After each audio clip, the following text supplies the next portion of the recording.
बंगाल के नवाब, nawabs of Bengal. बहुत interesting topic थे, चलना नंबर 1 लिखना तो हम समझ। पहला नवाब, तो नंबर 1 पे लिखना मुर्शिद कुली। मुर्शिद कभी भी पूछे मोहम्मद हादी किसका उपनाम था, या आपसे पूछे किसका नाम आपका सूर्य नारायण मिश्रा था, क्योंकि एक आपका हिंदू व्यक्ति था और जो कन्वर्ट हो गया किसमें, आपका इस्लाम में, सूर्य नारायण मिश्र। इसके बारे में जो तथ्य दिए हैं वो एक इतिहासकार हैं, जदुनाथ सरकार। तो इतिहासकार जदुनाथ सरकार के अनुसार उनका नाम जो है वो सूर्य नारायण मिश्रा था, और बहुत सारे इतिहासकारों ने उनकी बात का समर्थन किया। ठीक है, तो ये आपका बंगाल का नवाब बना कैसे, मैं यहाँ पर कहना चाह रहा था कि आपको बैकफुट पे ले जाना चाहेंगे।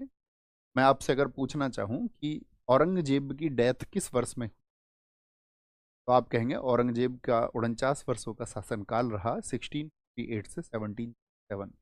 1707 में जब औरंगजेब की मौत हुई, तो औरंगजेब की मौत के बाद में गद्दी पर बैठा था आपका कौन, तो आप कहेंगे शाह आलम प्रथम, या हम कहें मुअज्जम, या हम कहें बहादुर शाह प्रथम। ये तीनों नाम एक ही व्यक्ति के हैं।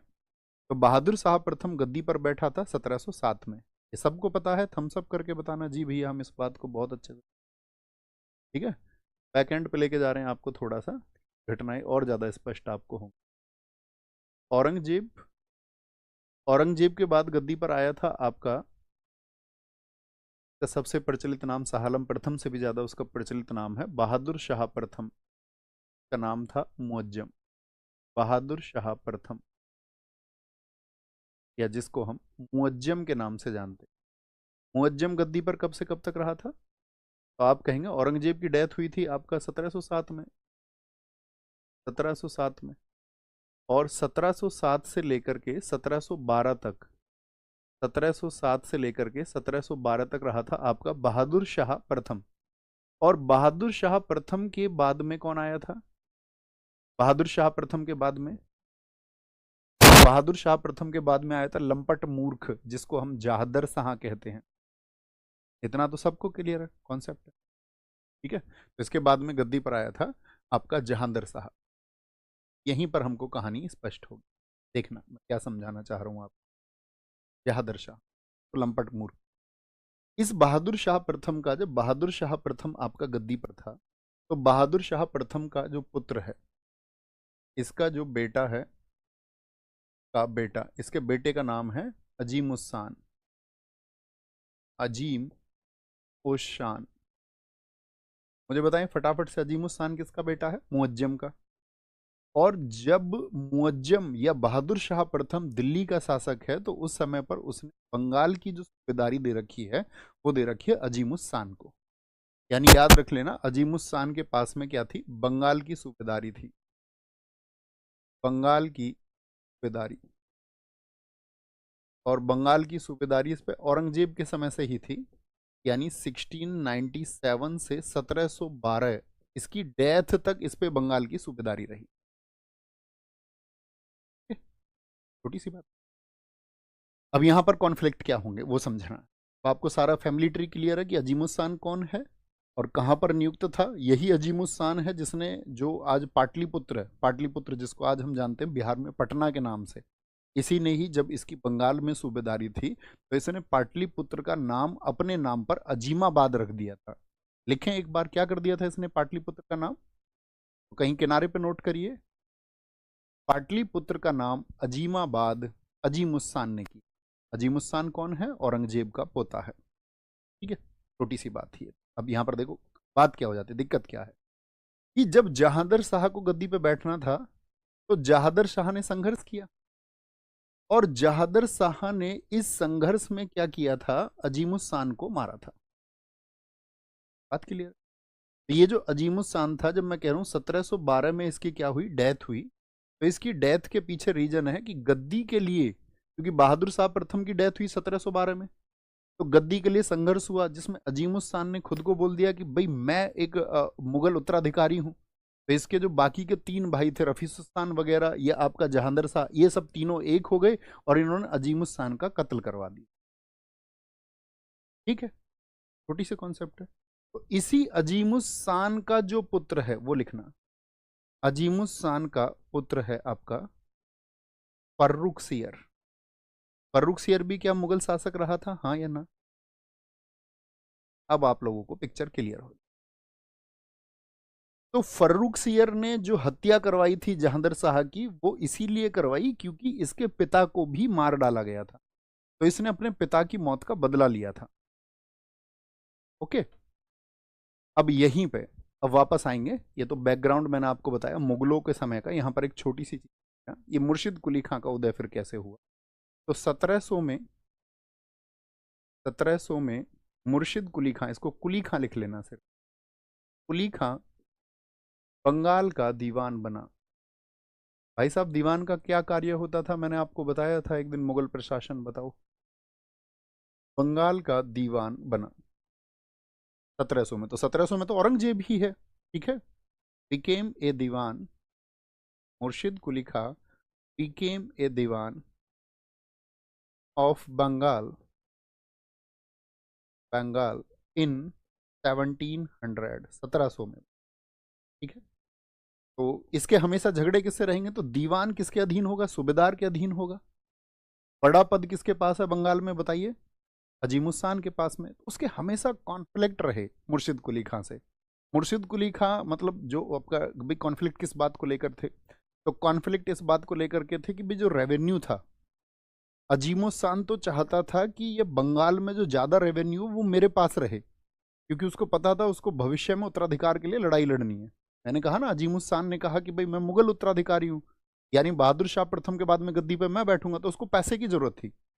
अब उसको यदि पैसे की जरूरत है तो वो चाहता था कि बंगाल का जो भी रेवेन्यू है वो मुझे मिले।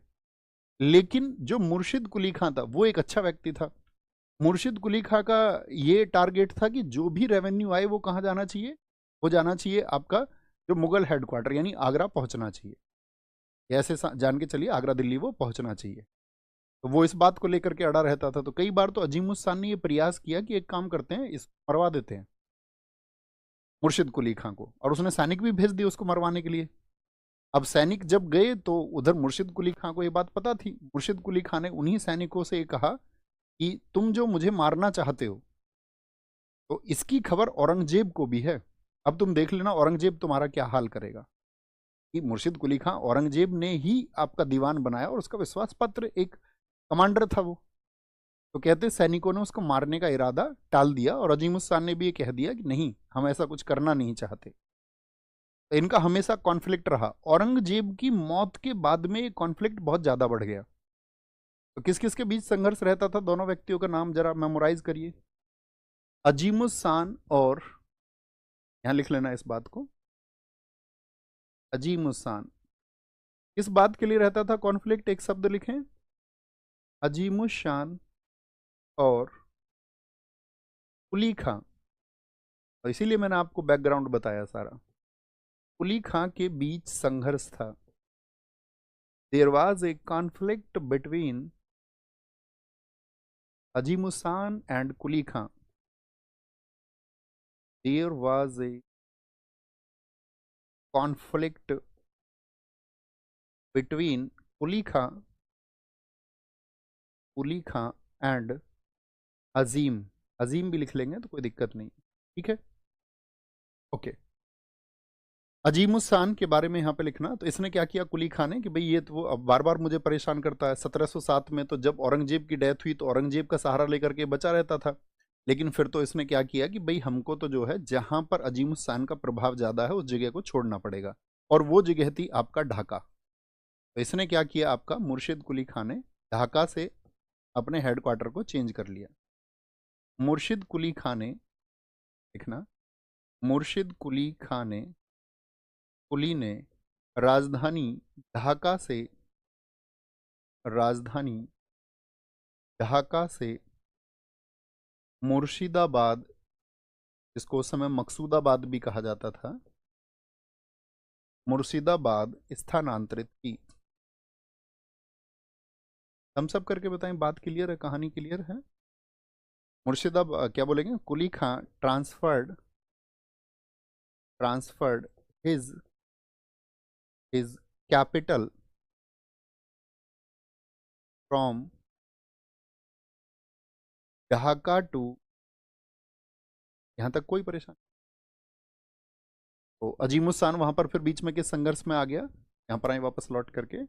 जैसे ही अजीमुस्तान के पिता की मौत हुई 1712 में, तो अजीज खान ने कहा कि भाई गद्दी पर तो हमारा शासन है, लेकिन इसके क्या तीनों भाई, जो तीन भाई थे, इसके खिलाफ हो गए। तीन भाइयों में से एक है जहादर शाह, जिसने नेतृत्व किया और इसको मार डाला गया। तो इसका बेटा जो फर्रुख सियर है, फर्रुख सियर, इसको हमको याद रखना है। मुझे बताइए, फर्रुख सियर ने जो शासन को हासिल किया था, तो किन की हेल्प से उसने उसको हासिल किया? ये पूरी कहानी मैंने आपको बताई थी। वो कौन लोग थे जिसकी मदद से फर्रुख सियर ने वापस गद्दी को पाया या अपने पिता की मौत का बदला लिया? तो आप कहेंगे वो सब थे भैया किंग मेकर्स, यानी कि सैयद बंधु। तो सैयद बंधुओं की हेल्प ली थी फर्रुख सियर ने। और यही फर्रुख सियर था कि जब वो सैयद बंधुओं से हेल्प ले रहा था, तो उसी समय पर वो गया मुर्शिद कुली खां के पास भी। उसने कहा कि भैया हमको तो सत्ता पलटनी है, और हमको इसके लिए चाहिए पैसा, इसके लिए हमको धन चाहिए, और ये धन प्लीज तुम हमको दे दो, तुम हमारी मदद करो, और भविष्य में हम फिर तुमको जो है पूरा बंगाल देंगे। तो उस समय पे क्या किया उसने? उसने कहा कि मैं नौकर थोड़ी हूं तुम्हारा। तो कहते हैं कि फटकार करके भगाया मुर्शिद कुली खान ने। फर्रुख सियर के जो प्रतिनिधि गए थे बात करने के लिए, उसने कह दिया कि मैं फर्रुख सियर का नौकर नहीं हूं, ठीक है, मैं सल्तनत के लिए काम करता हूं। लेकिन बाद में फर्रुख सियर जब कामयाब हुआ, तो सबसे पहले उसके कदमों में मुर्शिद कुली खां ही पहुंचा, नजराना गिफ्ट भेंट लेकर के। बोला भाई साहब गलती हो गई थी, मेरे मुंह से निकल गया था। तो बाद में फिर फर्रुख सियर ने उसको माफ भी कर दिया। कॉन्सेप्ट क्लियर है? इस समय पर इन सबका क्या योगदान था, मुर्शिद कुली खां की स्थिति क्या थी? तो अगली बात पर आएंगे। अगर यहाँ तक की बातें आपको क्लियर हैं, फिर कोई दिक्कत नहीं है। तो इसने पहले फर्रुख सियर ने हेल्प किससे मांगी थी? मुर्शिद कुली खां से। पहली बार में उसने हेल्प देने से मना कर दिया था, लेकिन फर्रुख सियर जब अपने संघर्ष में आगे बढ़ा, तो मुर्शिद कुली खां ने उसको सरेंडर कर दिया, और उसने कहा अपनी गलती स्वीकार की। तो उसके बाद फर्रुख सियर ने उसकी गलती माफ कर दी, और फर्रुख सियर ने उसको क्या बोला, याद रखना, कुली को, कुली लिखना, कुली खां को।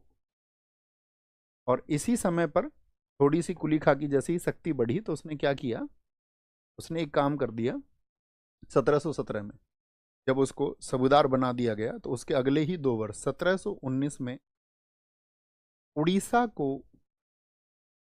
उड़ीसा को बंगाल में मिला लिया। उड़ीसा, उड़ीसा को शामिल कर लिया गया। और मुर्शिद कुली खां ने जो अपना दामाद था सुजाउद्दीन, उसको बना दिया यहाँ पर डिप्टी गवर्नर, जिसको नाइब भी कहा जाता था। तो यहाँ पर इसकी जिम्मेदारी किसके द्वारा संभालता था वो? इसकी जिम्मेदारी संभालता था, याद रख लेना, उड़ीसा का, उड़ीसा का नाइब। नाइब बोले या नाइब को ही हम बोलते थे आपका डिप्टी गवर्नर, या खाली डिप्टी भी लिख लें तो कोई दिक्कत नहीं। यानी गवर्नर से छोटा पोस्ट था, सूबेदार से, या डिप्टी सूबेदार बोल दे, उप सूबेदार बोल दे, जो भी आप चाहें, सब एक ही पद है। उड़ीसा का नाइब इसने बनाया सुजाउद्दीन को। उड़ीसा का नाइब सुजाउद्दीन। अब ये सुजाउद्दीन कौन है फिर? सुजाउद्दीन अपने दामाद को बनाया, तो इसका दामाद था ये, अपने दामाद को बनाया, ठीक है, दामाद को। कुली खां का एक इंपॉर्टेंट बात क्या है, इसी समय पर इसने यहां पर क्या किया, अब बंगाल भी इसका हो गया और उड़ीसा का क्षेत्र भी। तो बंगाल और उड़ीसा के क्षेत्र में, बंगाल और उड़ीसा के क्षेत्र में इजारेदारी प्रथा की शुरुआत की। बहुत इंपॉर्टेंट क्वेश्चन पूछा जाता है, उड़ीसा के क्षेत्र में पूछा जाएगा आपसे, क्योंकि आगे जब मैं आपको बहुत सारी भूमि व्यवस्था बताऊंगा, जैसे मैं आपसे रैयतवाड़ी पर बात करूंगा, ये महलवाड़ी व्यवस्था पर बात करेंगे, अस्थाई बंदोबस्त पर बात करेंगे, तो वहां पर इसकी हमको जरूरत पड़ेगी। इजारेदारी प्रथा, ये 4 प्रथाएं भारत में बहुत चर्चित रही हैं जो भू व्यवस्था को लेकर के हैं। इजारेदारी प्रथा की शुरुआत की ठेकेदारी शब्द सुना है आप सब लोगों ने, सब जानते होंगे ठेकेदार या ठेकेदारी। ही स्टार्ट